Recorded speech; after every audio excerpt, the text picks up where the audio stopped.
Un libro es uno de los objetos más mágicos que el ser humano haya creado jamás. En él, una mente penetra en la nuestra a través del tiempo y del espacio.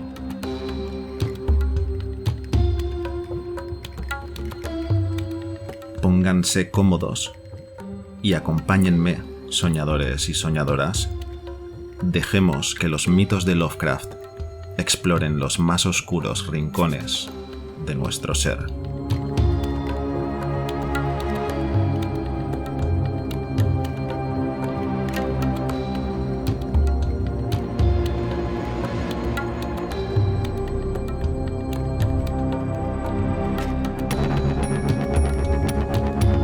La maldición que cayó sobre Sarnath.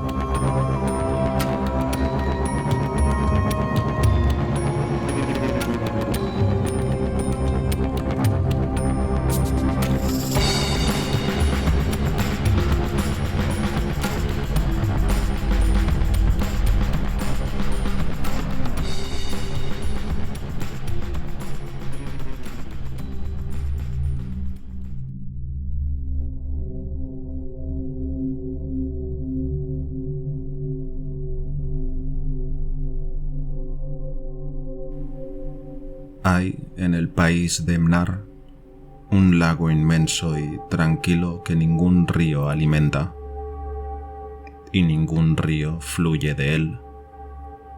Hace 10.000 años se alzaba en su borde la poderosa ciudad de Sarnath. Pero ya no existe Sarnath. Se dice que en los años inmemoriales en que el mundo era joven, antes de que los hombres de Sarnath llegaran a la tierra de Mnar, otra ciudad se alzaba junto al lago. Ib, la ciudad de piedra gris. Antigua como el lago mismo, en la que vivían seres de aspecto nada agradable. Muy raros y feos eran tales seres, como lo son la mayoría de los que habitan todo mundo incipiente y sin acabar de formar. Está escrito en los cilindros de arcilla de Cadacerón que los de Ib eran verdosos como las aguas del lago y las brumas que emanan de él, que tenían los ojos prominentes, los labios flácidos con las comisuras caídas, las orejas curiosas y que carecían de voz. También está escrito que una noche descendieron de la luna por una niebla, ellos y el lago inmenso y tranquilo y la ciudad de Ib. Aunque puede que así sea, lo cierto es que adoraban a un ídolo de piedra verde mar cincelado con la figura de Bokrug, el gran lagarto acuático. Ante él, que bailaban horriblemente cuando la luna era gibosa. Y se dice en los papiros de Ilarnek que un día descubrieron el fuego, y desde entonces encendieron hogueras en sus celebraciones ceremoniales. Pero no hay mucho escrito sobre esos seres, porque vivieron en tiempos muy antiguos y el ser humano es joven y sabe poco de criaturas tan remotas. Miles de siglos después, llegó al país de Mnar un oscuro pueblo de pastores con sus ganados, el cual construyó Thra, Ilarnek y Cadacerón a orillas del serpeante río Ai. Y algunas tribus, más osadas que el resto, avanzaron hasta el lago y levantaron Sarnath en el lugar donde hallaron metales preciosos. Las tribus errantes pusieron las primeras piedras de Sarnath no lejos de la ciudad de Ib, y se maravillaron lo indecible al ver a los habitantes de Ib, pero en su maravilla había también aversión, porque no parecía tranquilizador que seres como aquellos anduvieran de noche por el mundo de los hombres. Tampoco les gustaban los extraños relieves tallados en los grandes monolitos de Ib, y no se sabe cómo esos relieves subsistieron hasta épocas tardías, hasta la aparición de los hombres, a no ser que se debiera a que el país de Mnar es tranquilo y se encuentra muy apartado de las tierras del sueño y de la vida vigil. Conforme los hombres de Sarnath veían más seres de Ib, aumentaba su odio hacia ellos, tanto más cuanto que los encontraban débiles y blandos como la gelatina al impacto de las piedras y las flechas. Así que un día los jóvenes guerreros, honderos, lanceros y arqueros marcharon sobre Ib, mataron a sus habitantes y empujando sus cuerpos extraños con largas lanzas a fin de no tocarlos, los arrojaron al lago.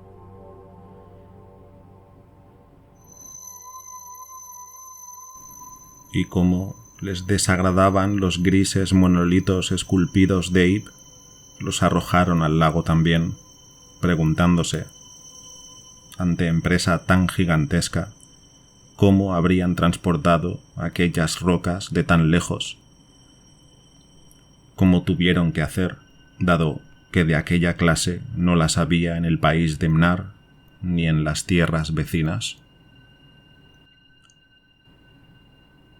Así que no quedó nada de la antiquísima ciudad de Ib, salvo el ídolo de piedra verde mar tallado con la figura de Bokrug, el lagarto acuático. Y los jóvenes guerreros se lo llevaron como símbolo de su victoria sobre los viejos dioses y seres de Ib, y como signo de su poderío en Mnar. Pero a la noche siguiente de entronizarlo en el templo, algo terrible debió de acontecer, porque sobre el lago se vieron luces espectrales, y a la mañana siguiente el pueblo descubrió que había desaparecido el ídolo y que el gran sacerdote Taran-Ish yacía muerto,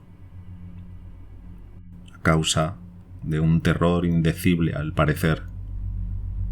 Y antes de expirar, Taran-Ish había garabateado sobre el altar de crisolita con trazos rudimentarios el signo de maldición.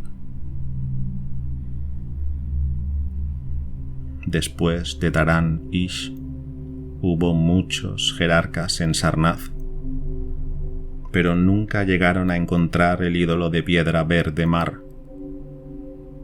Y llegaron y pasaron muchos siglos, durante los que Sarnath prosperó sobremanera, de forma que sólo los sacerdotes y las viejas recordaban lo que Taran-Ish había garabateado sobre el altar de crisolita.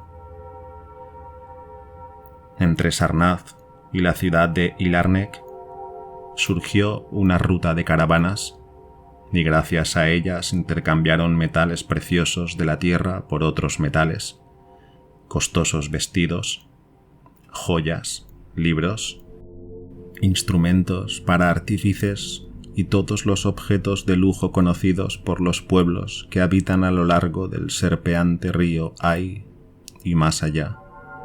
Y así, Sarnath se volvió fuerte y sabia y hermosa, y envió ejércitos conquistadores a someter las ciudades vecinas, y con el tiempo sentaron en un trono, en Sarnath, a los reyes del país de Mnar y de muchos países adyacentes. Asombro del mundo y orgullo de la humanidad era Sarnath la magnífica, De mármol pulido extraído del desierto eran sus murallas de 300 codos de altura y 75 de grosor, de manera que 2 carros podían cruzarse sobre ellas cuando las recorrían. Tenían 500 estadios de longitud y solo estaba abierta la ciudad por el lado del lago, donde un dique de piedra verde detenía las olas que se levantaban extrañamente una vez al año durante las celebraciones por la destrucción de Ib. En Sarnath habían 50 calles que iban del lago a la puerta de las caravanas y otras 50 que las cortaban. Con ónice estaban pavimentadas, salvo donde pisaban los caballos y los camellos y los elefantes, cuyo piso era de granito. Y las puertas de Sarnath eran tantas como los extremos de las calles por el lado de tierra, y todas eran de bronce, y estaban flanqueadas por figuras de leones y elefantes, esculpidos en una piedra que los hombres ya no han conocido. Los edificios de Sarnath eran de ladrillo vidriado y calcedonia, y cada uno tenía su jardín vallado y con un pequeño lago cristalino. Con extraño arte estaban construidos, pues ninguna otra ciudad tenía casas como aquellas, y los viajeros que llegaban de Thras y de Ilarnec y de Cadacerón se quedaban maravillados ante las cúpulas refulgentes que las coronaban. Pero más deslumbrantes aún eran los palacios y templos y jardines que hizo el antiguo rey Zócar. Muchos palacios había, y el último de ellos era el más imponente de cuantos se alzaba en Thra y en Ilarnec y en Cadacerón. Eran tan altos que en su interior uno podía imaginar que se encontraba bajo la bóveda del cielo.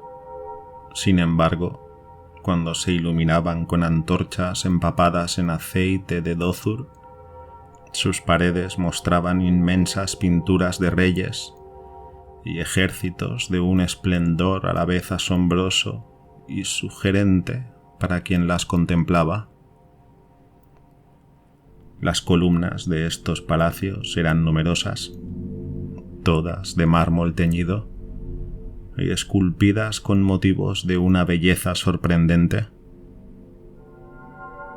Y en la mayoría de los palacios, los pisos eran mosaicos de berilo y lapislázuli y sardónice y carbúnculo y otros minerales escogidos, y estaban dispuestos de tal modo que el observador podía imaginar que caminaba sobre arriates de flores preciosas. Y había asimismo fuentes que asperjaban aguas perfumadas en agradables chorros dispuestos con arte ingenioso, y eclipsándolos todos estaba el palacio de los reyes de Mnar y países adyacentes. El trono descansaba sobre 2 leones de oro tumbados, en lo alto de una gran escalinata que arrancaba del piso reluciente, y el trono estaba labrado de una sola pieza de marfil, aunque no vive nadie que sepa de dónde podía provenir tan enorme pieza. En ese palacio había también numerosas galerías y multitud de anfiteatros donde luchaban leones y hombres y elefantes para solaz de los reyes.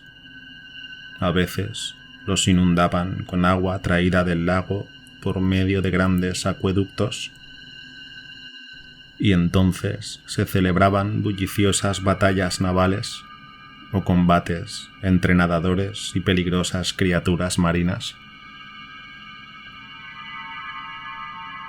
Altísimos y asombrosos eran los 17 templos de Sarnath, en forma de torre, hechos de brillante piedra multicolor, desconocida en otras partes.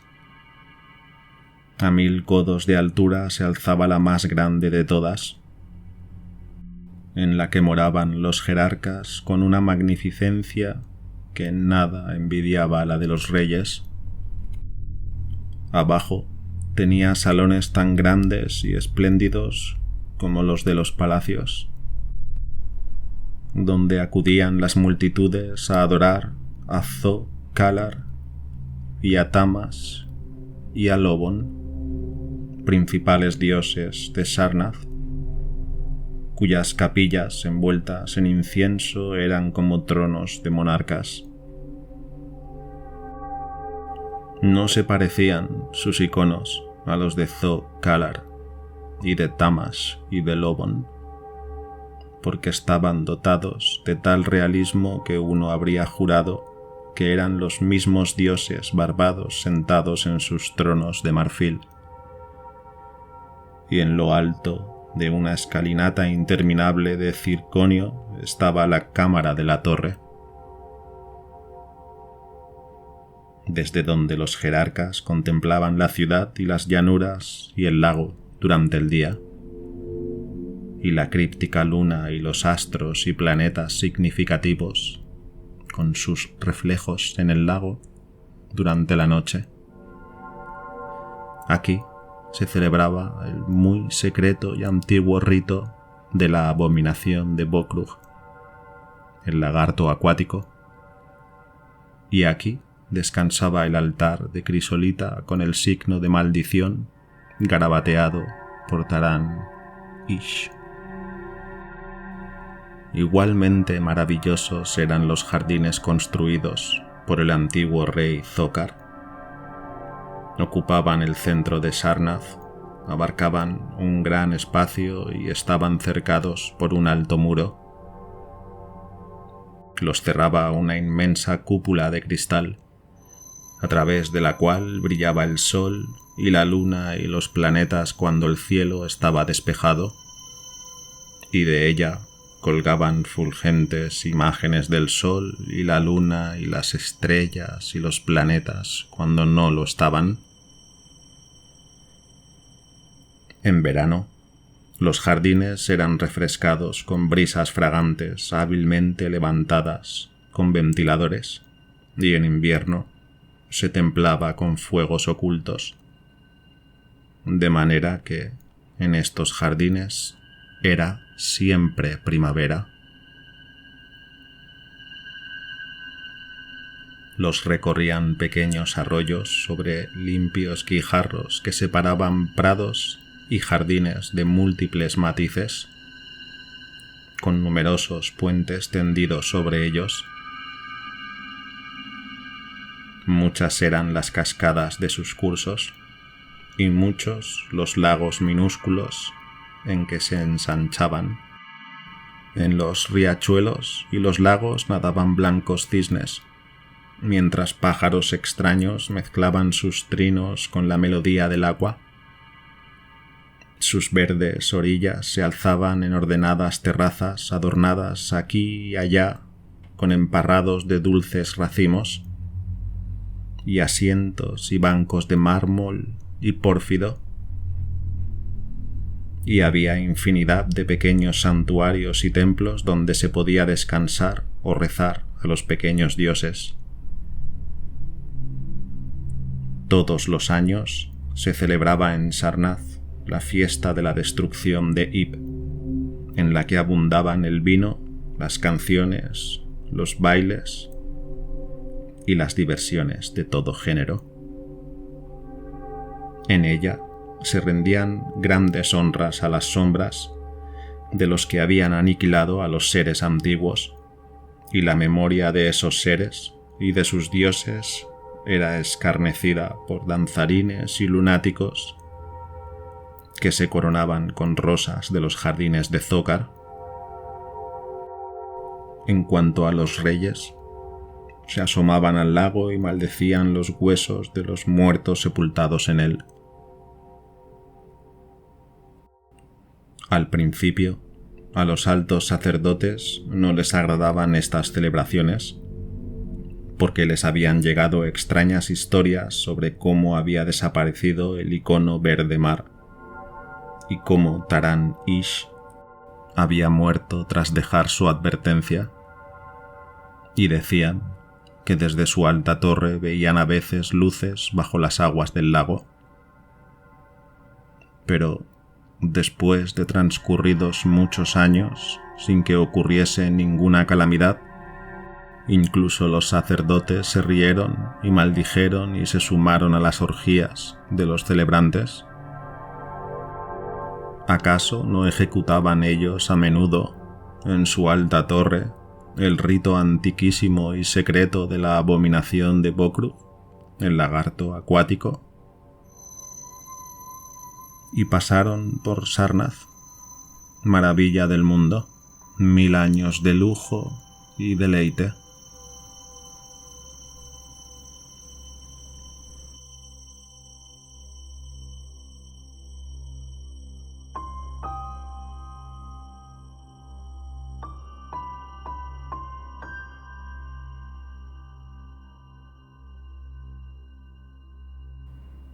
Fastuosa más allá de lo imaginable fue la celebración del milenario de la destrucción de Ib. Durante un decenio se había estado hablando de él en la tierra de Mnar, y cuando estuvo próximo empezaron a llegar a Sarnath, sobre caballos y camellos y elefantes, hombres de Thra, de Ilarnec, de Cadacerón y de todas las ciudades de Mnar y de países más lejanos. La noche designada, se plantaron ante los muros de mármol pabellones de príncipes y tiendas de viajeros. En la sala de los banquetes se hallaba recostado el rey Nargis Hei, ebrio de vino viejo de las bodegas de la conquistada Pnath, rodeado de nobles comensales y esclavos atareados. Muchos platos raros se consumieron en ese festín: pavos reales de las islas de Nariel, en el Océano Medio, cabritos de los montes lejanos de Implan, talones de camello del desierto bnacico, nueces y especias de los huertos cidarcianos y perlas de Mtal, ciudad bañada por las olas, disueltas en vinagre de Thra. Un sinnúmero de salsas se sirvieron, preparadas por los más sutiles cocineros de todo Mnar, conforme al paladar de cada comensal. Pero las más preciadas de todas las exquisiteces fueron los grandes pescados del lago, de enorme tamaño todos ellos, servidos en fuentes de oro engastadas con rubíes y diamantes. Mientras el rey y sus nobles se regalaban en palacio y no quitaban ojo al manjar culminante que aguardaba en fuentes de plata, otros lo hacían en otra parte. En la torre del gran templo los sacerdotes celebraban su festín, y en los pabellones del exterior de las murallas se divertían los príncipes de los países vecinos. Y fue el sumo sacerdote Nai-Ka quien vio primero las sombras que descendían de la luna gibosa al lago, y las brumas detestables que subían del lago al encuentro de la luna y que envolvían con siniestro velo las torres y cúpulas de la sentenciada Sarnath. Poco después, los que estaban en las torres y fuera de las murallas advirtieron extrañas luces en el agua, y vieron que la roca gris Acurion, que se alzaba muy alta cerca de la orilla, estaba casi sumergida, y un vago temor se propagó rápidamente, de manera que los príncipes de Ilarnec y de la lejanía Rokol desmontaron y plegaron sus tiendas y pabellones y se fueron, aunque no sabían muy bien por qué se iban. Entonces, cerca ya la medianoche, se abrieron de par en par las puertas de bronce de Sarnath y vomitaron una turba frenética que ennegreció la llanura, de manera que todos los príncipes y viajeros huyeron espantados, porque los rostros de esta multitud llevaban escritos una locura hija de un horror insoportable, y sus bocas proferían palabras tan terribles que nadie de cuantos las oían se detenían a comprobarlas. Hombres, con los ojos desorbitados de pánico, gritaban qué habían presenciado en la sala de los banquetes del rey, desde cuyos ventanales no se veían ya las figuras de Nargis Hey y sus nobles y esclavos, sino una horda de seres verdosos de ojos saltones, bocas de comisuras torcidas y raras orejas, seres que bailaban horriblemente, portando en sus zarpas platos de oro engastados con rubíes y diamantes que contenían toscas llamas. Y los príncipes y los viajeros, mientras huían de la sentenciada ciudad de Sarnath a lomos de sus caballos y camellos y elefantes, miraron hacia el lago engendrador de brumas y vieron que la roca gris, Acurion, había quedado por completo sumergida. Por toda la tierra de Mnar y países adyacentes corrieron las historias de los que habían huido de Sarnath, y las caravanas dejaron de buscar esa ciudad condenada y sus preciosos metales. Pasó mucho tiempo antes de que ningún viajero visitara el lugar, y aún entonces solo se entrevieron los intrépidos y decididos jóvenes de cabellos amarillos y ojos azules de la lejana Falona, sin parentesco ninguno con la gente de Mnar. Estos son los que efectivamente fueron al lago en busca de Sarnath, y si bien encontraron el lago inmenso y tranquilo, y la altísima roca gris Acurion que se alza junto a la orilla, no pudieron ver el prodigio del mundo y el orgullo de la humanidad, donde en otro tiempo se levantaron murallas de 300 codos y torres aún más altas.